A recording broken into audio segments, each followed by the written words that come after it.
Professor Matthew Liao, good morning to you. Good morning. You've suggested that one thing we might be able to do to reduce the human footprint on planet Earth is genetically engineer babies to be smaller, thus making them more energy efficient. Explain how that might work. Well, so there are a couple of things that you can do right now already. So there's this technique called pre-implantation genetic diagnosis. And what you do there is you can, it's a technique that's used for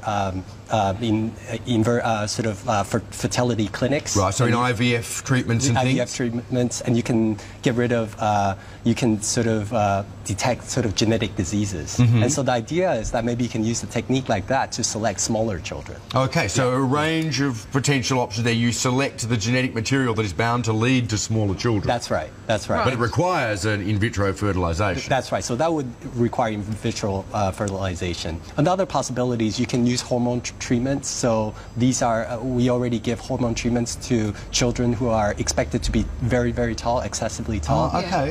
And so you can give them... You give them hormone treatment in utero now, do we? No, you give them when they're small. Oh, when they're small, young. okay. Yeah, yeah and so it closes the growth plates. With the idea that, excuse me, that smaller people would be more... Well, have a smaller carbon footprint. Will they consume less? That's right. So other things being equal, larger people consume more energy than smaller people. They also, for example, it takes more energy to transport larger people. You need more fabric to clothe larger people rather than smaller people. They wear out shoes, carpets, etc., more than smaller people. So think of the lifetime carbon footprints. That's quite a lot. So people will think this is extremely radical, but you think back to 100 years ago. From what we know of people then, they were. I mean, humanity was significantly smaller even only 100 years ago, wasn't it? That's right. That's right. So we might have this status quo bias where we think that today we have this optimal height, and we shouldn't do anything to mess with our height. But height is much more. The trait of height is much more fluid. To engineer a pill or a drug that would make humans intolerant to meat, that a vegetarian population would be more effective. That's right. Well, so it turns out that livestock farming accounts for 18% of greenhouse gas emissions. By some estimates, it's almost close to 51%.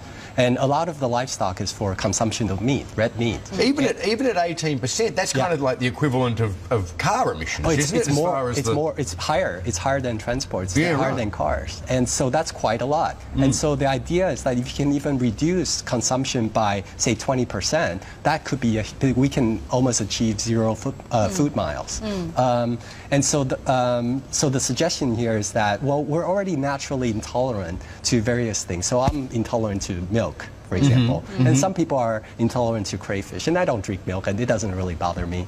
And so the idea is that if we take common bovine proteins and we get ourselves to somehow be allergic, react to these proteins in certain ways, then we can create some sort of meat patch where we wear it, when we go out to dinner.